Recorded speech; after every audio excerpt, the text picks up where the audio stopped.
work vacation. It's just been tough. And I finally came together.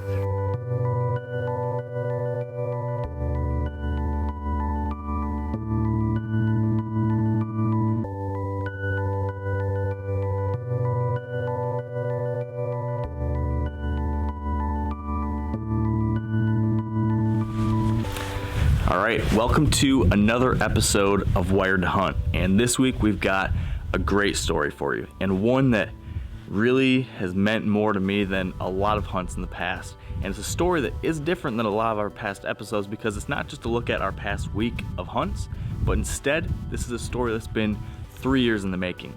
And it began back in 2013 when my buddy Josh and I started hunting a new property in southern Ohio.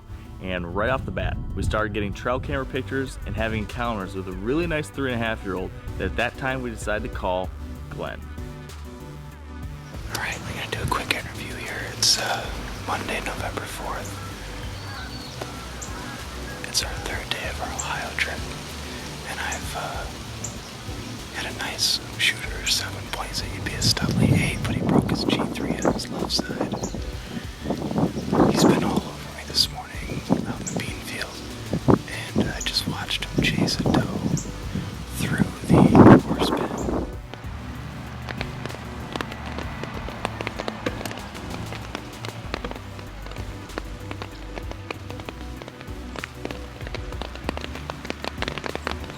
Man, I'm so mad at myself.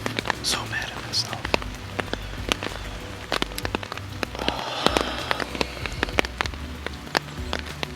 I should have just grunted and not snort wheezed. It's about 4:15 or 4:30 on November 24th. And we've had a pretty good middle of the day.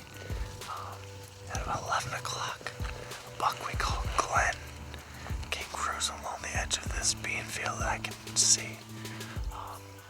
I'm separated from the field by a strip of timber and a small ravine. And that buck went cruising along the edge of the field. I tried grunting to him, but he wouldn't come across that ravine.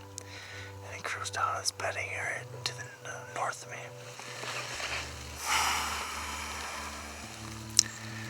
Well, I just blew it.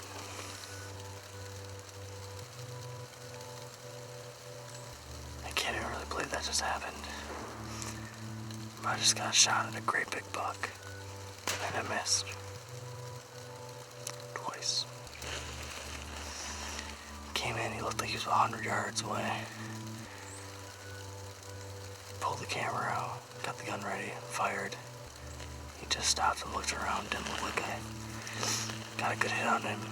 So I loaded up another one, and he still stood there waiting around and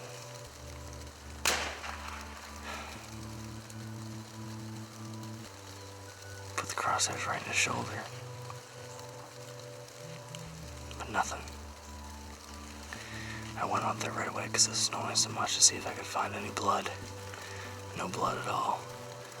I followed his track all the way through this finger timber and all the way across this field like 500 yards. No blood at all.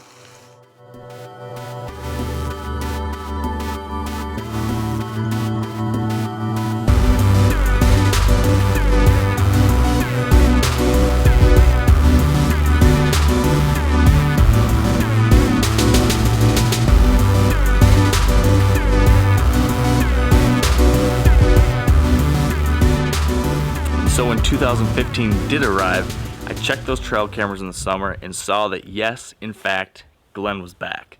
And unfortunately though, he disappeared in late summer and didn't show back up again for almost the entire early fall period.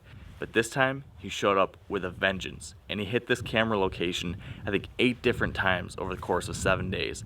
And several of those times were during daylight. That whole period of time that he was so active, I was busy hunting in Iowa. So it wasn't until I arrived in Ohio around November 8th that I finally got an opportunity to see that, hey, Glenn was back. I remember that night when I checked those pictures, I sat in my hotel room just like kind of buzzing with excitement. Glenn was here, the hunt was on, and my dream for the season could actually potentially come true.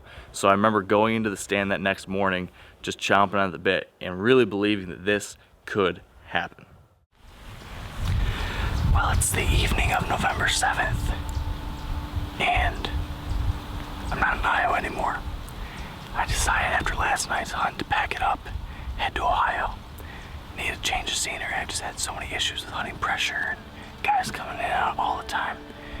Then I decided I want to get to my lease here in Ohio and try to catch some of this cold weather here. So made the drive this morning, got in time here for the afternoon hunt. I'm excited to be here.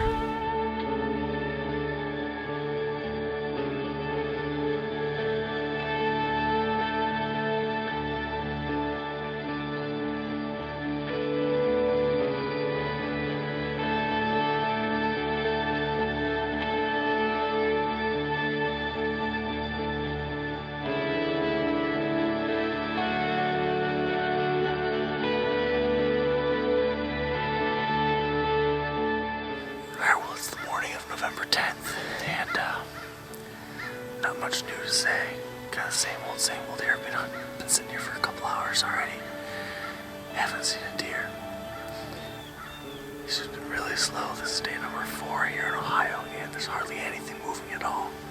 I'm just really surprised we haven't seen anything cruising around, not seeing any chasing, just no running action. So a little discouraging, but keeping at it, hunting all day.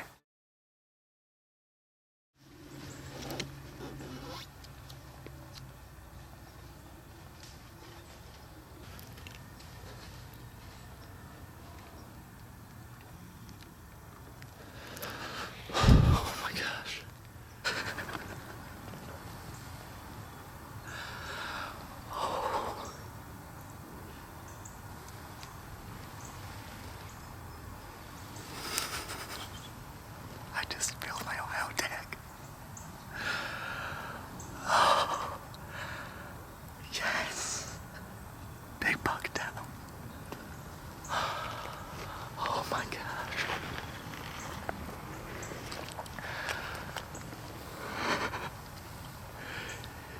He came in behind me so close. All of a sudden, I couldn't get the camera on. And I just smoked a beautiful Ohio buck. Yes. Oh my gosh, this has been a crazy rut. It's been so slow. It's been so dead. I've been really, really down. And somehow we just made it happen. Oh my gosh. I am the happiest guy in the world.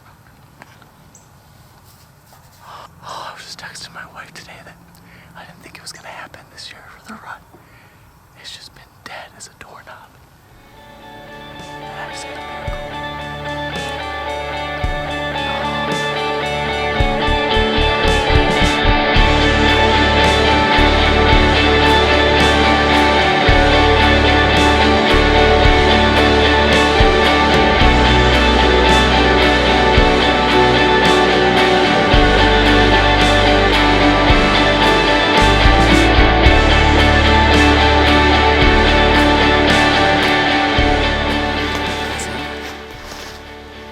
That's frickin' Glenn.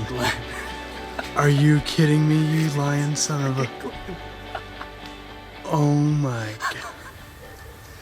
Well, I did not know who this buck was when I shot him, actually. It happened so fast. I thought it was a squirrel to my right. I turned, couldn't see anything. There was just a little bit of rustling behind these cedars. I've been watching a buck chase a little doe, and I kept watching to see if this squirrel was actually something different. And then out comes this. And all I saw was his right side. And really all I remember is like these two tines. I was like, yep, shoot her. And I had just a couple seconds to grab my bow and get a shot at him as he walked through one of those lanes. I wasn't gonna worry about the camera. I decided after last year that if there's an opportunity to get a deer where I wasn't gonna film him, I was gonna do that. I wasn't gonna mess around. So took the shot, and it wasn't until I walked up on him that I realized this is the #1 buck that I've been after this year. Glenn, 3 years of history, a 5-year-old buck, my biggest deer ever, one of the most incredible deer and hunts ever. Just, I mean, this rut has been so difficult, and it just came together. I just kept trying to tell myself it only takes 1 second to change everything. Unbelievable hunt. I'm about the happiest guy in Ohio right now. I missed him 2 years ago. We saw him a couple times last year. Hundreds of trail camera pictures. Now I got him. Unbelievable. So thankful for Glenn.